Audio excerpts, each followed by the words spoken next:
So today's khutbah, inshallah, I will speak to you about the attacks of shaitan that he described. The first time we spoke about the attacks from the front, and today I'm going to talk to you about he comes at us from behind, and how that is actually a very different kind of attack of the shaitan. If time allows, then I'll also delve into the attack from the right and then eventually from the left.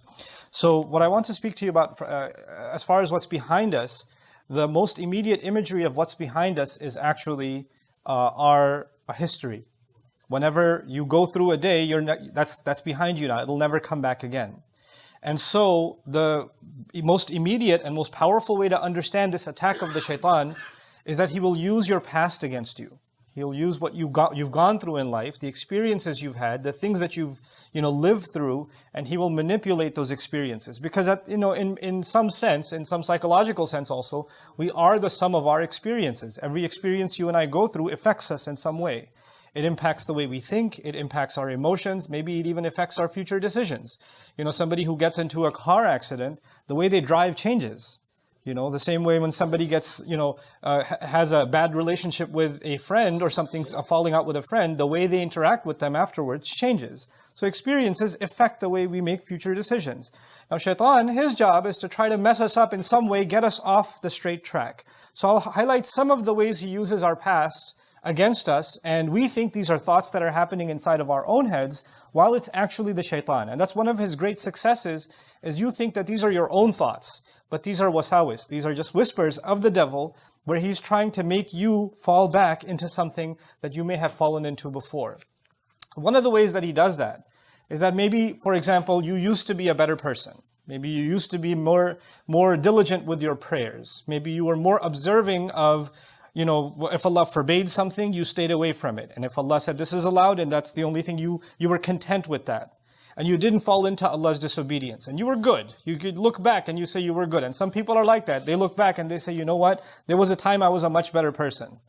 I'm disappointed with myself now. I remember the time when I used to stand in prayer and I used to cry. I don't know the last time I've shed a tear. Or I used to feel so much connected to Allah. I used to just kind of do dhikr all the time. I used to make the dua for coming into the house or leaving the house or going into the restroom or coming out of it. Or I used to just have every excuse to remember Allah. I used to be much kinder with my words. Now I use foul language. I use bad words against people. I lose my temper. I speak about people. I backbite. I've developed all these habits. I didn't used to be like this. But I was a much better person. So there's one thing to compare yourself to somebody else, but even when you compare yourself to yourself, some people were in a much better place before. And so shaitan says, well, that part of you is dead. That's gone. That's never coming back. Listen, that's over with. This is who you are now. And he'll make you almost give up on yourself. While the reality is that if you were capable, if Allah made you capable of living a certain way and living by a certain standard, and you upheld it, you were able to do it, then that actually means that you will forever be capable. That's actually proof to yourself. It's one thing that you never accomplish something. You were never able to accomplish something. And you say, well, I can't do it. Well, maybe there's some truth to that. Maybe you haven't even tried. Or maybe I can't say for sure that you're capable. But you lived by something. You had certain capability. You were doing better. Now it's known that you have that, you possess that in you, that faith in you, that strength in you. And so shaitan wants you to convince you that you no longer have that capability because of whatever experiences you've gone through or I've gone through. Now we will never go back to who we were again. At least in our spiritual sense, we can't go back. Now understand something. Emotionally, maybe you can't go back. Emotionally, when somebody's scarred, maybe they're changed forever and that's okay. That's life. That happens. Maybe if somebody, the loss of a child is not something easy to get over, for example. So there are kinds of trauma or kinds of experiences that maybe our entire lives will be chipping away at trying to heal, and we may never get there. But shaitan uses that to mess you up not emotionally but spiritually, to mess with your connection with Allah, and to basically get you to say, well, you know what, you've gone through these experiences, so what's the point of prayer? The prayers no longer count. And so that's one kind of attack the shaitan uses against you and me, is to make you lament, make you think back with regret about better days that are never going to come back for you. The other thing shaitan wants you to do from behind is, bad experiences that you had, and you start questioning, why did this happen to me? right? You and I have gone through terrible experiences in life. This is a part of life. Allah created this life as a trial, and every one of us has different kinds of trials, and some of those trials are not easy. And when you think about what happened, it's very painful.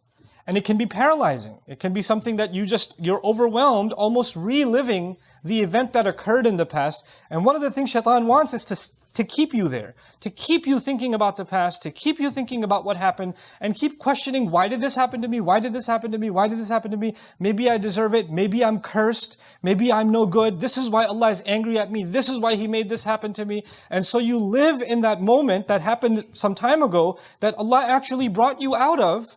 But Shaitan doesn't want you to come out of it. He wants you to stay in that hopelessness because he wants you to be convinced, like he's convinced, that Allah has no hope for him, or that he's hopeless case. There's no turning back for him, or that Allah hates him even. So people will develop, you and I might develop, because we're thinking about that event all the time, not just anger towards people who hurt us, but even towards Allah. Like, why did He let this happen to me? Why did He do this to me? I didn't deserve it. And so when you think about the kinds of experiences that prophets went through, ﷺ, you'll appreciate something. The prophets Allah talks about in the Quran are, in so many cases, people that had such difficult lives. They had such, even before they became prophets, they had extremely, extremely difficult lives. Think about the life of our own messenger, sallallahu alaihi wasallam, whose parents die in childhood, right? Who goes through, one care to another care to another care, and every time he has somebody that is basically taking care of him, they pass away, and he's passed on to someone else, and he's passed on to someone else. How difficult is that for a child? How difficult is it for a parent to lose their child? Our messenger experienced losing children, sallallahu alaihi wasallam. And the thought to come, why did I deserve that should happen to me? Or why did my child deserve to die like this? And every time you see somebody else's child healthy and running around, it reminds you of the child that you don't have anymore. That sort of thing. So these are the kinds of pains Allah put even prophets through, ﷺ. The reason I'm saying that is for you and me to know that these pains that we experience in life are not a proof that Allah has cursed you, or Allah is angry at you, or you're going through bad experiences because Allah is mad at you and Allah is punishing you for something. That's not the case. Some of the best people that ever lived had very difficult lives, had very hard times. And it's not because Allah doesn't love them. So this life was made with trials, with difficulties that we have to learn to navigate. Shaitan wants us to believe everything that happens to us, somehow figure out a way to blame Allah for it. Figure out a way to blame Allah. Why? Because that's what he did. فَبِمَا أَغْوَيْتَنِي. He blamed Allah. When he refused to do sajda and he was cast out, he blamed Allah immediately. That's where he wants you to get to. And so he uses that past bad experience, that painful experience, to try to pull you away from Allah also. Another way he uses your past is that he will, maybe some of us, we lived a life of sin before. Maybe you had friends or, relationships that were leading you down a road of sin, that you kept falling in and falling in and falling in. And you figured out a way to make tawbah to Allah, and you cut off those friendships, and you cut off those relationships. Whether those people are, their judgment is with Allah. But you for yourself, you decided that those people may not be evil, but I know that when I'm in their company, or when I'm around, then I fall into evil. So I'm going to try to protect myself, and I'm going to pull away as much as I can, and try to fix myself with Allah. You will know in your personal life who those people are. And maybe you had people like that in your life that were pulling you into sin, whether they realized it themselves or not. And maybe it's not even their fault, maybe it's your own weakness. But since you recognize that, you say, you know what?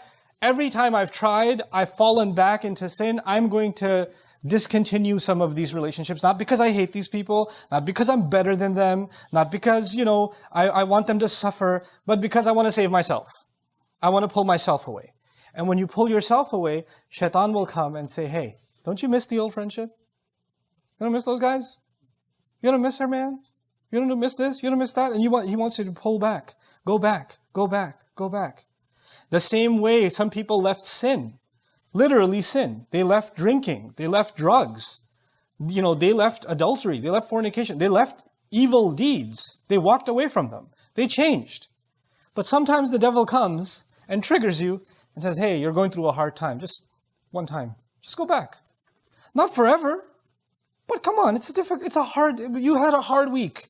It's been a tough month. You've gone through a lot. Just go back just a little bit. And you know what that used to be like. And they say in Arabic, there's a saying in Arabic, كُلُّ مَمْنُوع مَطْلُوب. Everything forbidden is desirable.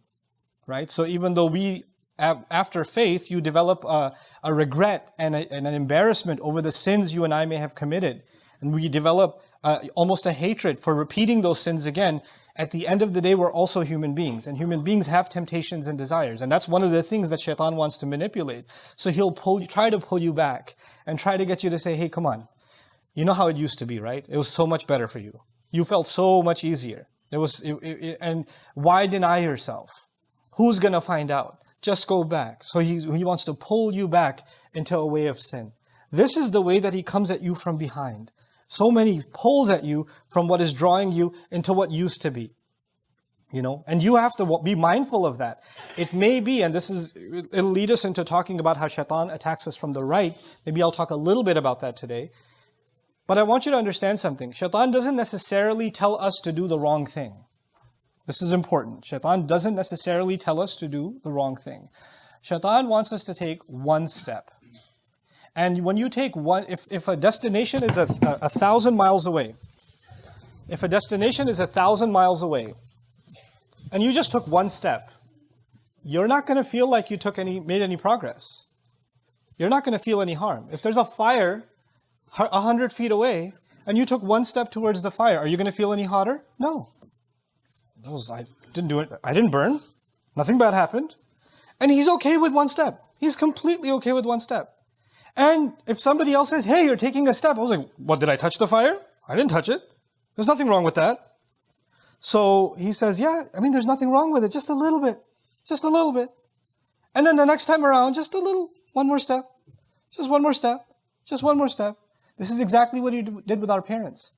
The entirety of Jannah, the size of Jannah is greater than the skies and the earth. عَرْضُهَا السَّمَوَاتُ وَالْأَرْضِ. The real estate size of heaven is the entire skies and the earth combined. All of it combined. And Jannah is called Jannah because the Arabic word Jannah means covered in green or covered in trees. So all of heaven is covered in endless trees. Now think about this. How many trees were forbidden? One. In an endless universe of trees. So even if that one tree is forbidden, staying away from it would be pretty easy because probably it would be hard to find because it's one tree in trillions and trillions of trees. And yet Shaitan gets them to take one step, then another step, then another step, one step at a time. He won't come out and say, do haram. No. He'll mask it somehow. He'll mask it. And that leads me into at least introducing you to how the devil pulls us from the right. How Shaitan gets us from the right. Understand, the first thing about the right that I'd like you to know is that the Arabic word right is used for good deeds. It's also used for honor and nobility. When somebody gives you their yameen, actually means their right hand, means they've taken a pledge or an oath. When people shake hands, the right hand, that means that they're going to honor their deal. And in many cultures, it's the right hand. As a matter of fact, when you go to court and testify, the fact that your testimony is good and credible is you raise your right hand. So the idea of the right hand in Arab culture and also other cultures is that of nobility, good deeds, doing things the right way, which is why on Judgment Day, we pray to Allah that we are people of the right hand. Ashabul Yameen. We're people of the right hand. So the right is associated with good. Similarly, the angel that you know about documents our good deeds on the right. So the idea of the right is associated with good, which is confusing because the devil is trying to attack you from the right. You would think the devil would attack you from evil deeds. But what Allah is saying is the devil's actually going to try to attack you and me from good deeds. What in the world does that mean? There are lots of ways that he does that. I will introduce you to one of them today, inshallah, and we'll call it a day because I don't want you to I want you to keep some of these things present in your mind also. I can deliver lots of information to you, but I want you to be able to retain these things and spend time this week thinking about them. My hope in these khutbahs, as we go through these ayat of Surah Al-A'raf, is that we consciously think about what this means in our lives. You consciously, this is what the devil does. How does he do that in my life? This is what he talked about here, what Allah told us here. well, how does that apply to me? And the way it applies to you may not be the way it applies to the person sitting next to you. The person even in your family. It's different for you and it's different from someone else because he studies each of us separately. He attacks each of us separately. So from the right, just one thing that I want to highlight to you, and inshallah we'll talk about more next week, inshallah ta'ala, is that he comes at us, Allah says, وَزَيَّنَ لَهُمُ الشَّيْطَانُ أَعْمَالَهُم. That shaitan beautified their deeds to them. This is one of the scariest ways he comes at us from the right. We came and prayed. That's a good thing. We did a good deed. People go to do Hajj. That's a good thing. People fasted. That's a good thing. These are good deeds. Somebody gave charity. That's a good thing. You help somebody. That's a good thing. But when you start thinking that your good deeds are absolutely accepted by Allah and you're all set, you have nothing to worry about now because you've done good deeds. Because you prayed, so you're a good person. Man, all those people who don't pray, I feel sorry for them. Because you're now in a better position because you did something good. And that he starts gassing you up with your good deeds. And he starts filling you with this false image of yourself that because you've done so much good, clearly you're amazing. Clearly Allah loves you. And you're so much better than those people who don't do those good deeds. Now these good deeds, the purpose of them, every time we do something good for Allah, I want you to remember just one example, and that is of Ibrahim alayhi salam. Ibrahim alayhi salam did one of the most amazing deeds ever done. He built the Kaaba.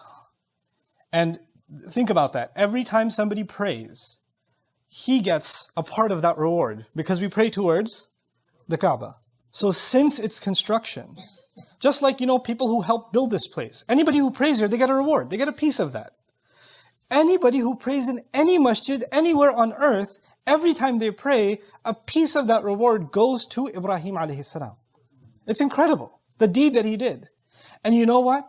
When he was building the Kaaba with his son, and this is one of the most amazing deeds. If you want to talk about a deed that you did, which means you're set. I mean, your count of good deeds the commission is incredible.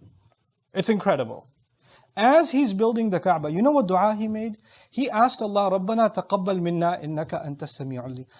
Our Rabb, our Master, please accept from us. Please accept from us. As though he's not confident that this is good enough. Maybe one brick didn't go in the right place. Maybe my intention wasn't as pure as I need it to be. Maybe Allah is not pleased with one, maybe I got a little lazy here or there. He's questioning himself. He's not confident, Ya Allah, thank you for giving me this honor. Now that I'm set, I can be on vacation. No. There's no such thing for him. He didn't lay back and become complacent because he's doing good things. He's worried and he's begging Allah, Ya Allah, please accept from us. When you and I pray Jum'ah, at the end of that prayer, how confident are we that the angels documented a perfectly executed prayer? Or did our mind go somewhere? Did our phone, buzz for a second and our mind went somewhere else? Or we were thinking about 20 different things when we were praying? Or we were, jittering and bothering somebody else when we're praying. We do all kinds of things when we're praying. How imperfect are our prayers? For you and I to think, man, I went to Jum'ah. I got there even before the adhan. What's up with that? That's like, I should get VIP tickets to Jannah. Because, seriously, I pulled it off. That's not the attitude. That's not the attitude for fasting or Hajj or any act of worship or any good deed. Don't remind yourself of the good you and I have done. Remind yourself, and I remind myself, to beg Allah to accept whatever we've done. And that's what Shaitan doesn't want. He wants us to think we're all good. Now that you did a good deed, you're set. So may Allah Azza wa Jal protect us from the attack of Shaitan that comes from behind, and may Allah protect us from the attack of Shaitan that comes from the right. Barakallahu li wa lakum fil Qur'an al-Hakim wa nafa'ani wa iyyakum bil ayati wa dhikr al-Hakim.